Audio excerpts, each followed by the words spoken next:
En contraposición con el conocimiento a priori, ese sería el conocimiento a posteriori, que es lo tomado simplemente de la experiencia, dice Kant, ¿verdad? O sea, es aquello que conocemos mediante la recepción de sensaciones, ¿verdad? Kant lo que dice es que el conocimiento empírico solo es posible a posteriori, solo es posible a través de la experiencia. Es la experiencia propiamente hablando, ¿verdad? Creo que a la experiencia no hay mucho que explicarle, ¿verdad? La contraposición entre a priori y a posteriori queda en ese sentido bastante sencilla. Ahora, la, la clasificación no se detiene completamente ahí, sino que además, va a haber un tipo de conocimientos que no son solo a priori, sino que además Kant nos va a decir que son puro a priori, ¿verdad? Que un conocimiento sea puro, lo que significa es que la independencia que tiene ese conocimiento en relación con la experiencia es absoluta. Vamos a ver, cuando hacíamos el ejemplo de la casa que se cae, o cuando cantas el ejemplo de la casa que se cae, si le socavan las bases, los fundamentos, ese es un conocimiento a priori, pero no es puro a priori. ¿Por qué? Porque en ese ejemplo es evidente que hay algunos contenidos que han sido tomados de la experiencia.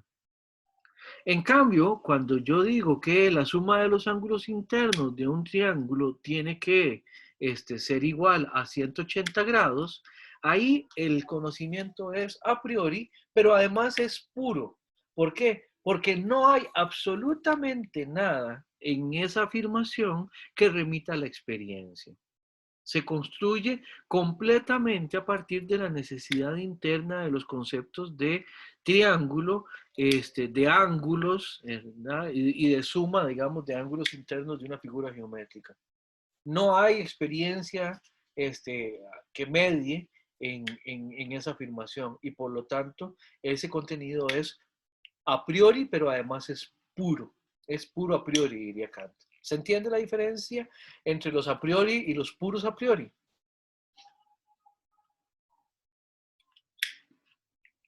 Hola, hola. Sí, profe. Sí, todo claro. Muy bien, entonces, vamos a devolvernos un poquito para hablar de ciertas cosas de la experiencia, porque es que creo que no estaba en la siguiente diapositiva, sino. En relación con la experiencia, vamos a decir cierta cosa. Primero, la experiencia nos dice qué existe, ¿ya? En ese sentido, Kant lo que está apuntando es que por medio de la experiencia nosotros nos topamos con cosas que están ahí. Yo me siento sobre una silla que está aquí, en esta habitación, y yo estoy en este momento manipulando las cosas de esta habitación, por ejemplo, la computadora, por ejemplo, los audífonos, yo me los pongo, yo sitúo la computadora, en este caso, sobre mi mesa de trabajo, la cual está también ubicada en una de las esquinas de la oficina, ¿verdad? En ese sentido, por medio de la experiencia, yo sé que todos estos objetos están aquí. O sea, que a eso es a lo que se refiere Kant cuando dice que la experiencia nos dice que existe. Ahora, lo que sí es que la experiencia no nos dice que eso que existe tenga que necesariamente ser de la manera en que es. Esa necesidad no surge nunca de la experiencia. La experiencia remite siempre a lo que es accidental o contingente. ¿Se entiende esto? ¿No remite a qué, perdón? La experiencia remite a lo contingente. Siempre, siempre, siempre. No a lo necesario. Lo necesario en ese sentido sería aquello que es a priori, y es más, Lo más estrictamente necesario sería lo que es puro a priori.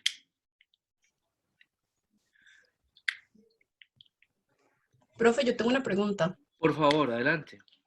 Ok, ¿qué pasa de este caso de que, por ejemplo, una persona diga que tuvo una experiencia, en este caso de índole religiosa, por ejemplo, con Jesús o con una aparición de la Virgen o algo por algo por el estilo?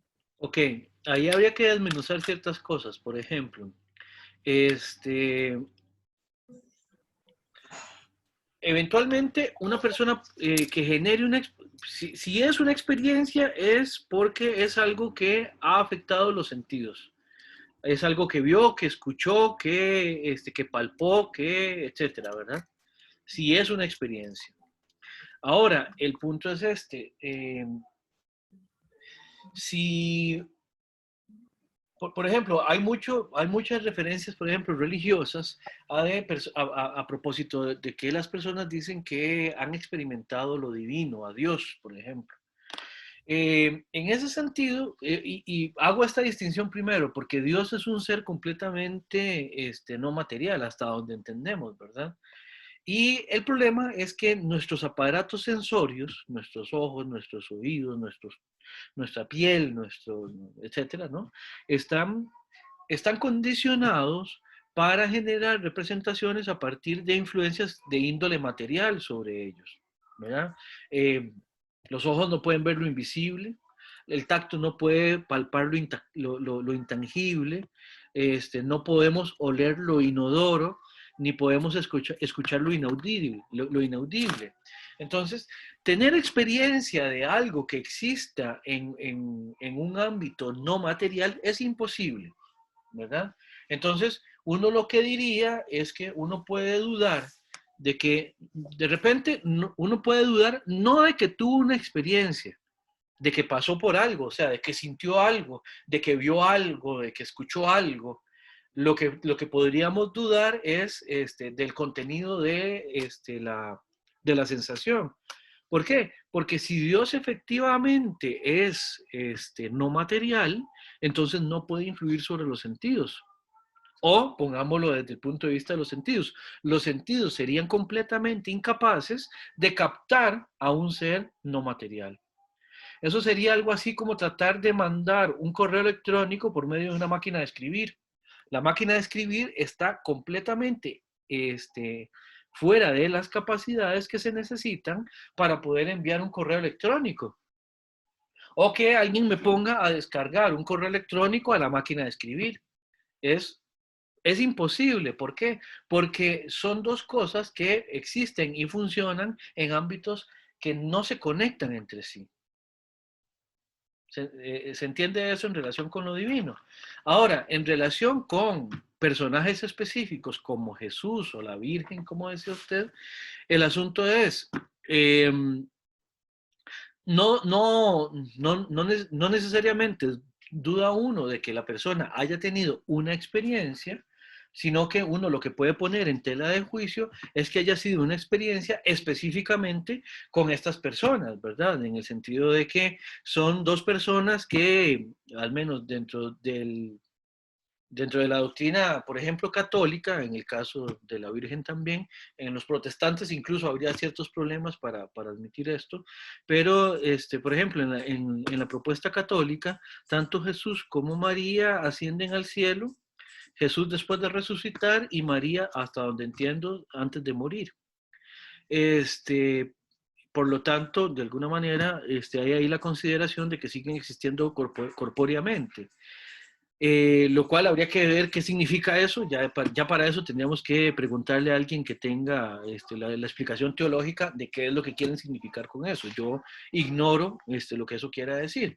Pero el punto es, si las personas dicen que tuvieron una experiencia con Jesús o con la Virgen, yo lo que diría es que muy probablemente haya escuchado algo, haya visto algo, haya sentido algo, pero pongo en severo juicio el hecho de que haya sido específicamente con estas personas, en tanto que no hay evidencia de que efectivamente se manifiesten tal como las personas que dicen haberlos visto o escuchado lo dicen, porque parece ser que siempre se manifiestan ante ciertas personas y no ante todo mundo. O sea, serían manifestaciones que no tienen validez objetiva, tal como decíamos acá, ¿verdad? No tienen suficiencia objetiva. ¿Por qué? Porque no son representacionalmente recabables por la totalidad de sujetos. Por eso, ven, ahí en la noción de certeza podríamos utilizarla como herramienta. Son conocimientos que no serían certeros. ¿Por qué? Porque no hay manera de que los representen una diversidad de sujetos en este caso. No sé Profe, si con eso más o menos respondí. no, de hecho que me surgió otra duda porque usted dijo que lo, digamos, demuestren otros individuos, pero Sí. por ejemplo hubo apariciones como las de Medjugorje, creo que era, no sé, supuestamente las vio un grupo numeroso de gente. Entonces, en ese caso, ¿qué ocurriría?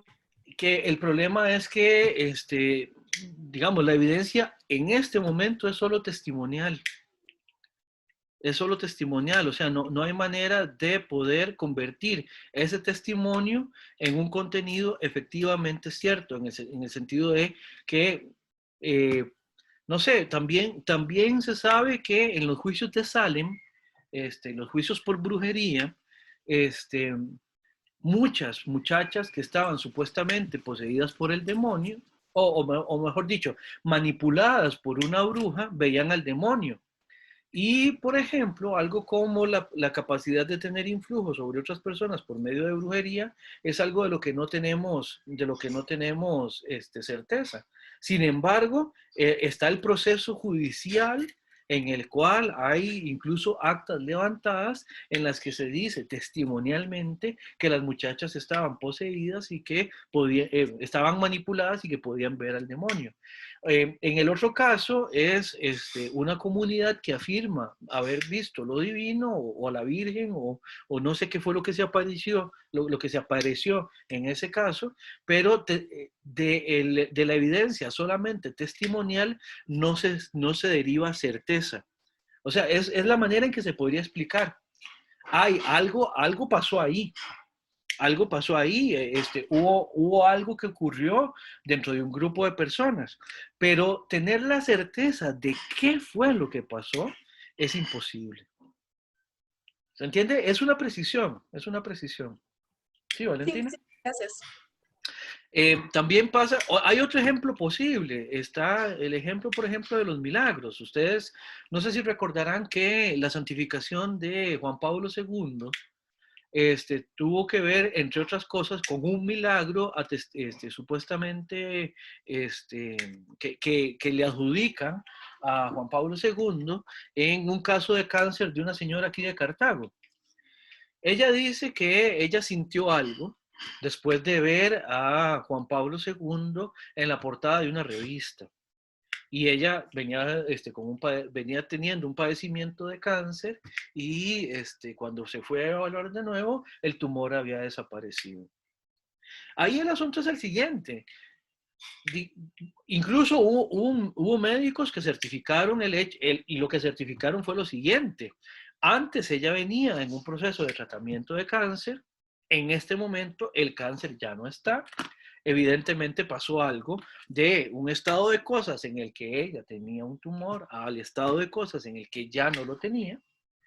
Y a partir de ahí es que se juntan todos esos elementos y para el Vaticano eso es suficiente como para otorgarle la santidad a Juan Pablo II.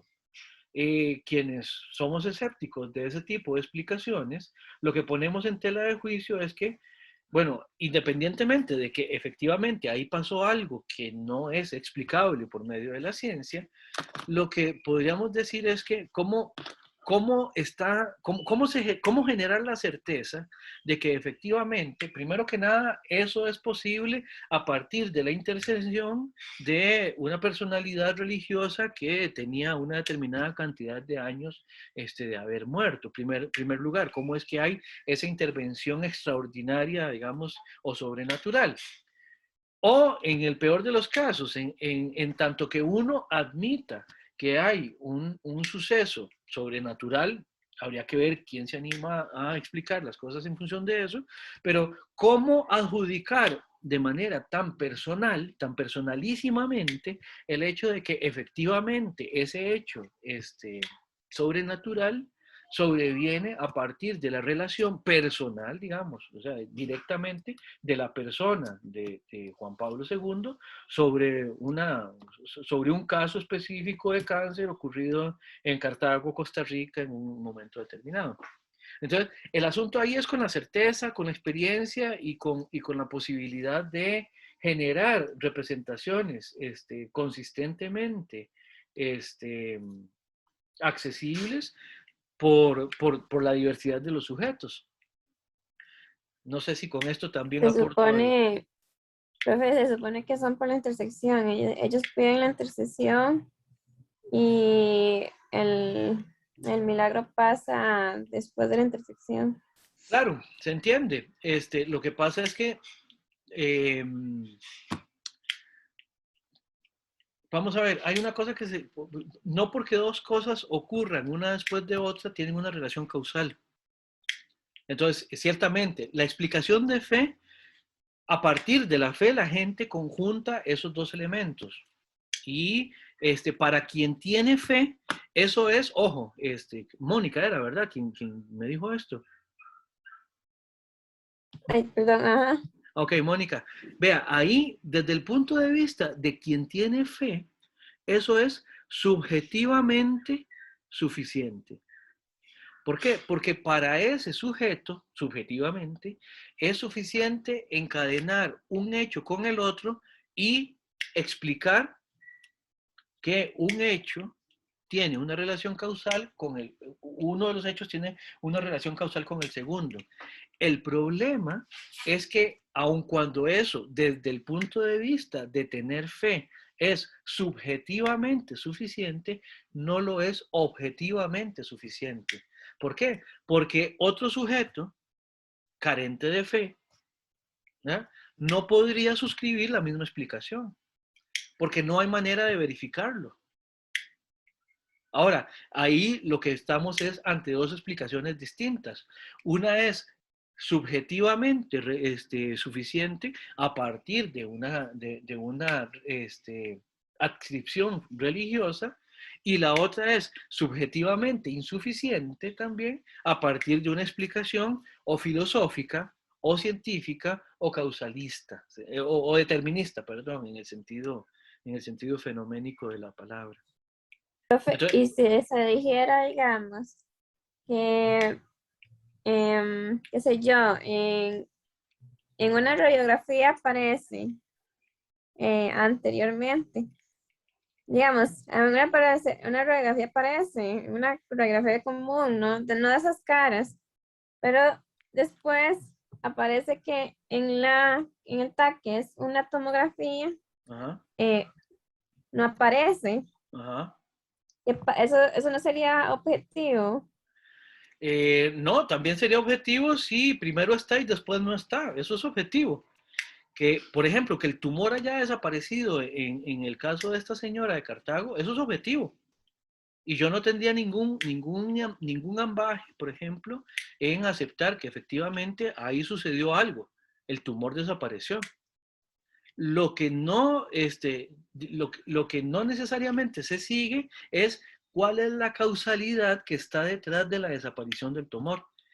La explicación a partir de esa causalidad es lo que no es objetivamente suficiente, aun cuando hay un hecho objetivamente describible, por así decirlo. ¿Ve Ok, la ya diferencia? entiendo, profe. Ajá, sí, ya lo Claro, entiendo. perfecto. Bien, veamos un par de cositas más para darle fin a la introducción de Kant. Dice Kant que hay ciertos conceptos que son a priori. ¿Qué quiere decir esto? Que son conceptos que se construyen a partir de contenidos que son independientes de la experiencia. Vean qué interesante este ejemplo que está poniendo Kant. Dice, no podemos quitar la propiedad de sustancia o de ser inherente a una sustancia cuando hablamos de las cosas. Y también, por ejemplo, hay ciertos otros contenidos que son imposibles para nosotros retirar de una cosa. El ejemplo que pone Kant es el siguiente. Vamos a ver, yo no sé si ustedes en este momento están sobre una silla o si están no sé, en su cama o están o están de pie, no sé, no me importa. Sanchitos está en una silla, está sentado, ¿verdad? Kant lo guía a uno para generar una explicación como lo que sigue. Retiremos todo lo que recabamos empíricamente del objeto, en este caso de la silla. Por ejemplo, eliminemos la sensación que tenemos, por ejemplo, de la dureza de la silla. En caso de que también la veamos, retiremos también todo lo que sean características visuales de la silla. También retiremos, qué sé yo, cosas como la temperatura, cosas como, no sé, todo lo que recabamos por medio de los sentidos de la silla, lo vamos quitando y lo vamos quitando y lo vamos quitando y lo vamos quitando. Cuando hayamos quitado absolutamente todo lo que recabamos sensiblemente del objeto, en este caso de la silla, dice Kant, ¿con qué nos quedamos? Con un espacio vacío. A donde estaba la silla, de la cual generábamos experiencia. Y dice Kant, por más que queramos eliminar ese espacio, no podemos hacerlo. ¿Por qué? Sigue estando ahí. No podemos eliminar ese espacio. No podemos quitarlo, ¿verdad? Sigue apareciendo ahí ese espacio. Bueno, Kant lo que dice es que ese espacio es un concepto completamente a priori que nosotros mismos ponemos en esa experiencia y que es por eso que nosotros no podemos eliminar en última instancia el espacio que ocupaba la silla, aun cuando hagamos el ejercicio de retirar todo el contenido empírico que teníamos de la silla. Estos conceptos van a ser importantísimos, son importantísimos. ¿Por qué? Porque dice Kant que este tipo de conceptos que son completamente a priori, son puros y a priori, y que nos sirven para conocer, están, dice Kant, en nuestra facultad de conocer. Tenemos, para Kant, Kant genera una explicación según la cual nosotros tenemos tres facultades. Una de ellas se llama la sensibilidad y otra de ellas se llama el entendimiento. Hay otra, pero a eso no nos vamos a referir ahora. Las facultades básicamente lo que hacen es que posibilitan algo. Toda facultad lo es en tanto que posibilita algo, nos permite algo. En este caso, Kant está haciendo referencia a que hay ciertos conceptos que vienen con nosotros a partir de que tenemos estas facultades que nos permiten conocer. Por ejemplo, no podemos pensar las cosas si no es como sustancias. No podemos pensar las características de las cosas, sino como rasgos que inhieren en una sustancia. Por ejemplo, el color de la silla en la que estoy sentado no existiría independientemente de la silla. El color que ella tiene, ese color se da en ella precisamente porque hay algo que lo permite. ¿Ya? La noción de sustancia aristotélica de alguna manera es referente acá, aun cuando Kant no es aristotélico. Después vamos a ver cómo es que él varía un poco este concepto. Y por último, hay que ver hoy una distinción en ciertos tipos de juicios, ¿verdad? En Kant. Vamos a ver, primero que nada hay que decir que un juicio es una proposición. Es una afirmación que hacemos sobre algo a partir de conceptos, conjuntamos conceptos. Por ejemplo, yo puedo decir, ¿se acuerdan los ejemplos que dábamos cuando estábamos viendo el ente y la esencia? Cuando decimos que Rocinante es un equino o que todos los equinos son mamíferos. Bueno, esas proposiciones, desde el punto de vista lógico, también las podemos llamar juicios, ¿verdad? Los juicios, tal como los está estudiando Kant en esta parte de la crítica de la razón pura, pueden ser de dos tipos. O bien pueden ser analíticos o bien pueden ser sintéticos. Cuando un juicio es analítico, lo que se expresa en la proposición como una relación entre el sujeto y el predicado se establece a partir de una relación de identidad. Es decir, todo juicio es de la forma, para Kant en este caso, todo A es B, todo sujeto, ¿verdad? Todo A, que es el sujeto, es B y el B es un predicado. Por ejemplo, todo equino o todo caballo es mamífero. La relación... El problema es que esa expresión no es un juicio analítico. Bueno, no importa. El punto es, hagámoslo así. Todo cuadrúpedo es un animal de 4 patas. Ese sí es un juicio analítico. ¿Por qué? Porque tenemos el sujeto cuadrúpedo y el predicado animal de 4 patas en una misma proposición que nos señala que la relación entre ese sujeto y ese predicado es la de la identidad. ¿Verdad?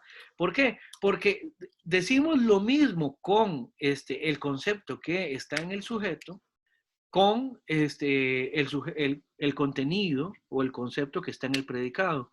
¿Por qué? Porque cuadrúpedo y animal de 4 patas son exactamente lo mismo. Por eso son idénticas. Otro juicio analítico es aquel que dice, por ejemplo, que todo triángulo es una figura de 3 lados. En ese sentido, los juicios analíticos no añaden nada al concepto del cual están predicando algo. El sujeto, por ejemplo, triángulo, lo entiendo de la misma manera una vez que he afirmado que el triángulo es una figura de 3 lados, lo entiendo igual cuando digo solamente triángulo o cuando digo figura de 3 lados. En ese sentido, es reiterativo lo que digo en el predicado de ese sujeto. Los ejemplos que da Kant. Todos los cuerpos son extensos. Ese es un juicio analítico. ¿Por qué? Porque el cuerpo o los cuerpos precisamente se definen a partir de su rasgo principal o su rasgo distintivo, y es que los cuerpos son esas cosas que tienen una extensión. Por eso cuando yo digo todos los cuerpos son extensos, el juicio es analítico. Lo que está en el sujeto, lo que digo en el predicado ya se sobreentendía en el sujeto. De la misma manera, cuando decimos todo día lluvioso es húmedo. Ahí podríamos decir que todo día lluvioso es un día húmedo, ¿verdad? Aquí hay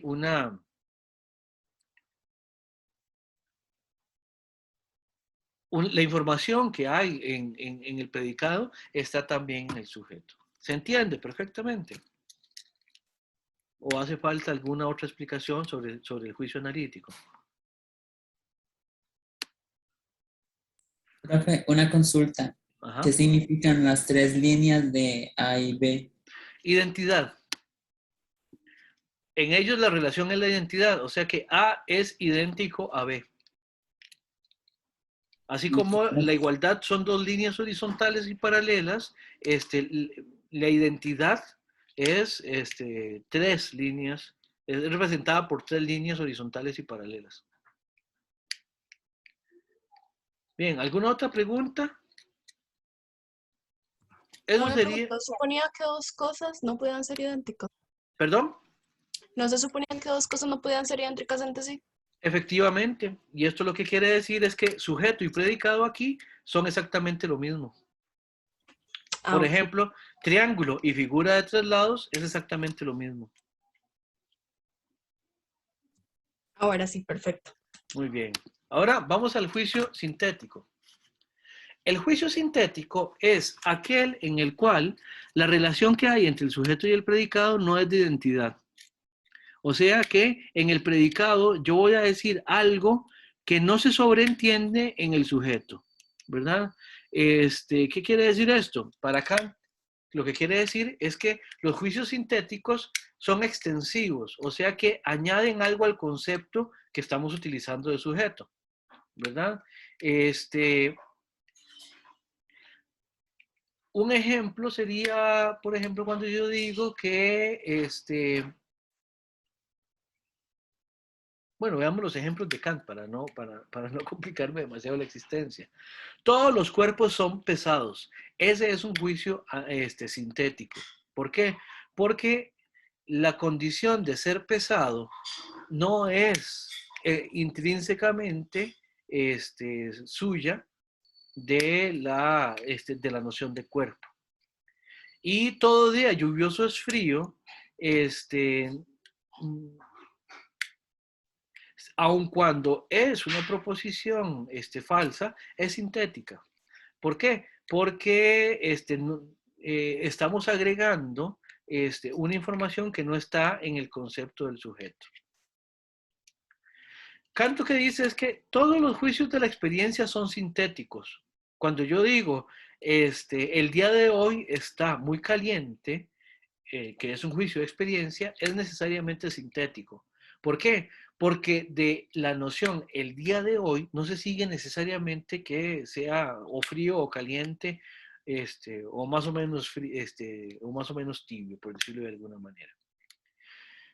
Para Kant, estos tipos de juicios son importantísimos porque a partir de ellos es que generamos explicaciones científicas que nos permitan hacer avanzar el conocimiento. ¿Por qué?